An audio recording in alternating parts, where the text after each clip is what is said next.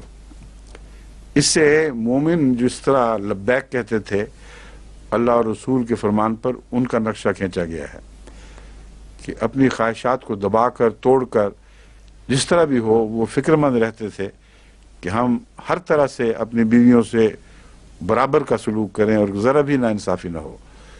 تو اس کوشش کو اللہ تعالیٰ دیکھ رہا ہے اور فرماتا ہے کہ تم اپنے اخلاص میں کرتے تو ہو لیکن یہ کر سکتے نہیں، یہ تمہاری طاقت سے بالا چیز ہے۔ لیکن ایک کام نہیں کرنا، فَلَا تَمِيلُوا كُلَّ الْمَيْلِ فَتَذَرُوهَا كَالْمُعَلَّقَةِ، کہ یہ نہ کرو کہ کسی عورت کو معلقہ بنا کے چھوڑ دو اور سارا رجحان ایک ہی طرف ہو جائے۔ میل فطرت کے جھکاؤ کو کہتے ہیں، کیونکہ بحث یہاں فطرت کے جھکاؤ کی ہو رہی ہے، یہاں ظاہری انصاف کی معنی میں نہیں لیتا عمدن، کیونکہ اس کو میں قبول نہیں کرتا کہ یہ معنی قرآن کریم یہاں رکھے ہوں۔ اگر ظاہری معنی لیے جائیں تو یہ مطلب ہوگا کہ کچھ نہ کچھ انصاف کر لیا کرو، بہت کافی ہے، لیکن کلیتاً ہر احسان اور ہر جو نعمت ہے وہ کسی ایک کو نہ دینا، تھوڑا بہت دوسری کو بھی دے دیا کرو تاکہ وہ معلقہ نہ رہے۔ یہ غلط معنی ہیں، اس مضمون کے منافی ہیں۔ اس کا مطلب یہ ہے کہ اپنے طبی رجحانات کے معاملے میں اتنا انصاف تم پر لازم ہے کہ اسے محرومی کا کلیتاً شکار نہ بنایا جائے۔ ہر عورت میں کوئی خوبیاں بھی ہیں، ان کو پکڑو اور اس کو اپریشیٹ کرو۔ تو کسی ایک سے محبت کا یہ مطلب نہیں کہ دوسری کو کلیت نظر انداز کر کے گویا ہوا میں لٹکا ہوا چھوڑ دیا جائے۔ وَإِن تُصْلِحُوا وَتَتَّقُوا فَإِنَّ اللَّهَ كَانَ غَفُورًا رَحِيمًا، اور اگر تم اصلاح کرو اور تقوی اختیار کرو تو اللہ تعالیٰ بہت بخشنے والا اور بار بار رحم فرمانے والا ہے۔ وَإِن يَتَفَرَّقَا يُغْنِ اللَّهُ كُلًّا مِّن سَعَتِهِ، اور اگر وہ دونوں جدا ہو جائیں، یغن اللہ کل من سعتہ، اللہ تعالیٰ ان دونوں میں سے ہر فریق کو اس کی کشائش عطا فرمائے گا، من سعتہ ہی، اس کی اپنی توفیق کے مطابق۔ یہ جو لفظ ہے یغن اللہ کل من سعتہ ہی، یہ بھی اہم لفظ ہے، اس کو سمجھنا چاہیے۔ یہ مطلب نہیں ہے کہ یہاں کوئی انصاف کا معاملہ ہونے والا ہے، دونوں کو برابر امیر کرے گا۔ ہر شخص کے اندر اللہ تعالیٰ نے کچھ صلاحیتیں رکھی ہوئی ہیں، کچھ استطاعت عطا فرمائی ہیں. احسان کا سلوک ضرور کرے گا، مگر اس کا یہ مطلب نہیں کہ اقتصادی لحاظ سے سب کو برابر کر دے. اس مضمون کا انصاف سے کوئی تعلق نہیں. انصاف کا تعلق ساتھ سے ہے. لا یکلف اللہ نفسا الا وسعها. تو جہاں وسع کا مضمون ہے، وسعت کے مطابق اللہ کا سلوک ہر ایک سے برابر ہوتا ہے، یہ انصاف ہے. تو فرماتا ہے جس کو جتنی استطاعت ہوتی ہے اس کے مطابق اللہ اس سے احسان کا سلوک فرمائے گا، اور اپنی اپنی ساتھ کے مطابق وہ فراخی پائیں گے اگر وہ تقوی اختیار کریں گے. وَكَانَ اللَّهُ وَاسِعًا حَكِيمًا. اسی لیے دیکھیں جو آیات کے جوڑے میں میں صفات کے جوڑوں کے مضمون میں نے بیان کیا تھا، وہ یہاں بھی اطلاق پا رہا ہے. ایک صرف دوسرے کی وضاحت بھی کر رہی ہے اور اعتراض سے اس کو بچا رہی ہے. اللہ وسعت تو دینے والا ہے لیکن حکمت کے ساتھ. بے حکمت وسعتیں عطا نہیں کرتا. وہ سمجھتا ہے کہ کہاں کتنی وسعت دینی مناسب حال ہے، اور اس لحاظ سے وہ واسعاً بھی ہے اور حکیم بھی ہے. وَلِلَّهِ مَا فِي السَّمَاوَاتِ وَمَا فِي الْأَرْضِ. اور اللہ ہی کا ہے جو کچھ بھی آسمانوں میں ہے اور زمین میں ہے. وَلَقَدْ وَصَّيْنَا الَّذِينَ أُوتُوا الْكِتَابَ مِنْ قَبْلِكُمْ وَإِيَّاكُمْ أَنِ اتَّقُوا اللَّهَ. اور ہم نے ان لوگوں کو بھی جو جن تم سے پہلے کتاب دیے گئے تھے وصیت کی تھی، یعنی تاکیدی حکم دیا تھا جو تم سے پہلے تھے. وَإِيَّاكُمْ. اور تمہیں بھی یہی تاکیدی حکم دیتے ہیں أَنِ اتَّقُوا اللَّهَ کہ اللہ کا تقوی اختیار کرو. وَإِن تَكْفُرُوا فَإِنَّ لِلَّهِ مَا فِي السَّمَاوَاتِ وَمَا فِي الْأَرْضِ. اگر تم ناشکری کرو یا انکار کر دو، فَإِنَّ لِلَّهِ مَا فِي السَّمَاوَاتِ وَمَا فِي الْأَرْضِ، تو جو کچھ بھی آسمانوں اور زمین میں ہے یاد رکھو وہ اللہ ہی کا ہے. اس لیے تمہارا انکار یا تمہاری ناشکریاں خدا کی ملکیت میں اور اس کی تمام دنیا پر جو اس کا جو تمام دنیا کی ملکیت یا تمام کائنات کی جو ملکیت خدا کی طرف منسوب ہوتی ہے، اس میں کوئی ادنا سا بھی فرق نہیں پڑے گا. وَكَانَ اللَّهُ غَنِيًّا حَمِيدًا. اور اللہ تعالیٰ مستغنی ہے اور خوبیوں والا ہے. یہاں 2 دفعہ خدا کی طرف زمین و آسمان کی ملکیت کو پھیرا گیا ہے، پھر فرمایا گیا ہے وَكَانَ اللَّهُ غَنِيًّا حَمِيدًا. اور اللہ بہت غنی اور حمید ہے. بس غنی کے دونوں معنی، یعنی امیر ہونا اور امیر اتنا ہونا کہ دوسرے کا محتاج نہ رہنا، اس کو استغنا کہتے ہیں. لیکن استغنا کے باوجود ان پر نظر رکھنا، ان کو وسعتیں عطا فرمانا، ان سے حسن سلوک کرنا، یہ حمید کا تقاضا ہے. تو اللہ تعالیٰ جہاں تک خدا کی غنا کا تعلق ہے، وہ اگر غنار اختیار کرے تو نہ اس کو کسی کی حاجت، نہ اس کو یہ ضرورت کہ کسی کی خام خواہ دلداریاں کرتا پھرے. مستغنی ہے، کوئی صفت اس کی بیان کرے یا نہ کرے، وہ حمید ہے. لوگوں کی حمد سے اس کو کوئی فرق نہیں پڑتا. تو اللہ کی ملکیت کل کا جو تصور ہے وہ ظاہری پوزیشن کے اعتبار ہی سے نہیں، بلکہ حمد کے صاحب حمد ہونے کے اعتبار سے بھی ہے. ہر حمد اسی کی ہے، اس لیے تم اس حمد کو سمجھو یا نہ سمجھو، کوڑی کا فرق نہیں پڑتا. اور اس کے باوجود حمد ہی کا تقاضا ہے اور غنا کا ہی تقاضا ہے کہ جو سب سے زیادہ امیر ہے، جس کو کمی آ نہیں سکتی، پھر لوگوں سے کچھ دے، ان کو وسعتیں عطا کرے. اور جتنا وہ مستغنی ہونے کے باوجود اپنے امارت میں دوسروں کو شامل کرتا ہے، اتنا ہی صاحب حمد بھی بنتا چلا جاتا ہے. بہت ہی گہرا تعلق ہے ان دونوں صفات کا. وَلِلَّهِ مَا فِي السَّمَاوَاتِ وَمَا فِي الْأَرْضِ. اور اللہ ہی کے لیے ہے جو کچھ بھی آسمانوں میں ہے اور جو کچھ زمین میں ہے. یہ 3 دفعہ اس مضمون میں تکرار کیا گیا ہے، اس مضمون کے تکرار کیا گیا ہے، تکرار کی گئی ہے. وَكَفَى بِاللَّهِ وَكِيلًا. اور کارساز کے طور پر اللہ بہت کافی ہے، اس کے سوا کسی اور کی ضرورت نہیں ہے. یعنی غنی کا ایک مضمون کفا کے معنوں میں بھی آتا ہے، اور یہاں یہ وہی تعلق ہے، کفا باللہ وکیلا، اللہ اگر تمہارا کارساز ہو جائے تو تم دوسروں سے مستغنی ہو جاؤ گے اور کسی اور کی احتیاج باقی نہیں رہے گی۔ ان یشاء یذہبکم، اب اس کے بعد یہ بڑی زبردست آیت ہے جو انسان کو ایک اپنے مرتبے اور مقام کو پہچاننے کے لیے اسے جگاتی ہے، اسے ہلا کے رکھ دیتی ہے۔ یہ سب باتیں بیان کرنے کے بعد فرمایا ہے ان یشاء یذہبکم، یاد رکھو اگر وہ چاہے تو تمہیں نیست و نابود کر دے، یذہبکم تمہارا کوئی نشان باقی نہ چھوڑے، یا ایھا الناس، اے تمام انسانوں، بحیثیت انسان، بحیثیت نو جنس، تمہارا کچھ بھی باقی نہ رکھے، وَیَأْتِ بِآخَرِین، اور اس کے بدلے دوسرے لے آئے کچھ جو الناس نہیں ہوں گے بلکہ کچھ اور لوگ ہوں گے۔ وَكَانَ اللَّهُ عَلَىٰ ذَلِكَ قَدِيرًا، اور اللہ تعالیٰ اس بات پر قدرت رکھتا ہے۔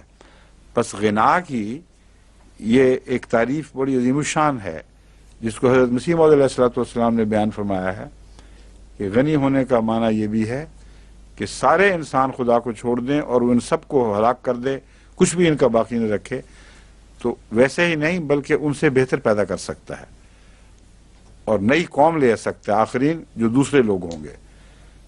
تو اس لیے وہ غنی ہے، تم سارے ہی اس سے منہ موڑ لو تو اس کو کوئی فرق نہیں پڑتا، اور وہ خالی نہیں رہے گا، اس کو خلا نہیں پیدا ہوگا، کیونکہ وہ ایک کے بدلے بہتر چیز لانے کا رجحان رکھتا ہے، کم سے کم ویسا ہی واپس کر سکتا ہے، مگر جو تاریخی عمل ہے وہ ہمیں بتا رہا ہے کہ ایک دور جب مٹا ہے تو اس سے بہتر دور آیا ہے۔ تو دوسری جگہ قرآن کریم نے اس مضمون کو بیان کرتے ہوئے فرمایا ہے کہ پھر وہ تمہاری مثالیں تمہاری طرح نہیں ہوں گے، وہ کیا حافظ صاحب، امثالکم، ہاں تم یا لا یکونوا امثالکم، پھر وہ تمہاری طرح نہیں ہوں گے، اس کا مطلب بہتر ہوں گے۔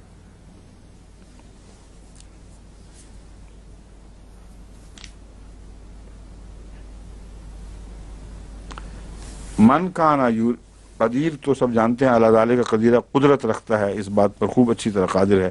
من کانا یرید ثواب الدنیا فعند اللہ ثواب الدنیا، جو کوئی بھی دنیا کا ثواب چاہتا ہے بس دنیا کا ثواب بھی اللہ ہی کے پاس ہے، والآخرہ، اور آخرت کا بھی ثواب خدا کے پاس ہے۔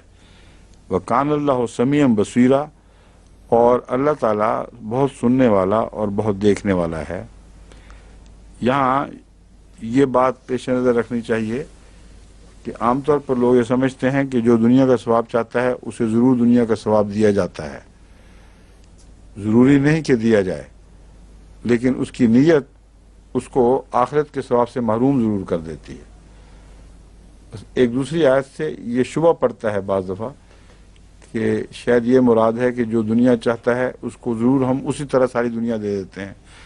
اگر یہ مضمون بلا شرط اس طرح قبول کیا جائے تو اللہ تعالیٰ تو فرماتا ہے کہ انسان کی حرص بندی نہیں ہوتی، اور اسے سب کچھ بھی دے دو تو پھر اور بھی وہ چاہے گا، اور جہنم کی بھی یہی تعریف ہے کہ سب کچھ بھر دیا جائے گا تو وہ کہے گی حل میں مزید۔ تو انسانی فطرت ہی کی جہنم ہے جو آئندہ اس کے لیے جہنم بناتی ہے۔ تو جو صفات انسان میں اس دنیا میں ہیں وہی اس کی بنائی ہوئی جہنم کی میں بھی موجود ہوں گی۔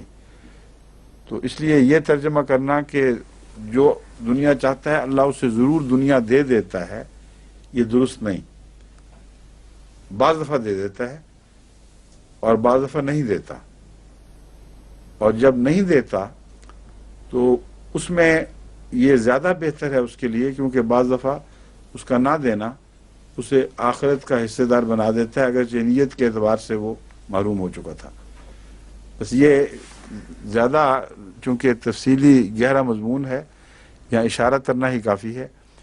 یہاں اللہ تعالیٰ نے یہ نہیں فرمایا کہ اس کو دے دیتا ہے، فرماتا ہے اگر کوئی دنیا چاہتا ہے تو دنیا بھی اللہ ہی کے پاس ہے، اپنے زور سے وہ دنیا حاصل نہیں کر سکتا، اسے کچھ نہ کچھ خدا کی طرف جھکنا پڑے گا، اور جو بالکل مستغنی ہو جاتا ہے ہو سکتا ہے اس کو دنیا چاہنے کے بعد نہ ملے، اور آخرت بھی اللہ ہی کے پاس ہے، بس تمہاری مرضی ہے، دنیا چاہو یا آخرت چاہو، خدا سے تم مستغنی نہیں ہو سکتے۔ جو غنا والا مضمون ہی آگے چل رہا ہے، اس معاملے میں بھی تمہاری خواہشیں تمہاری اپنی راہ میں روکیں تو ڈال سکتی ہیں، مگر تمہیں اپنی خواہشیں از خود پورا کرنے کا بھی اختیار نہیں ہے، اس معاملے میں بھی تمہیں اللہ کی طرف ہی جھکنا پڑے گا۔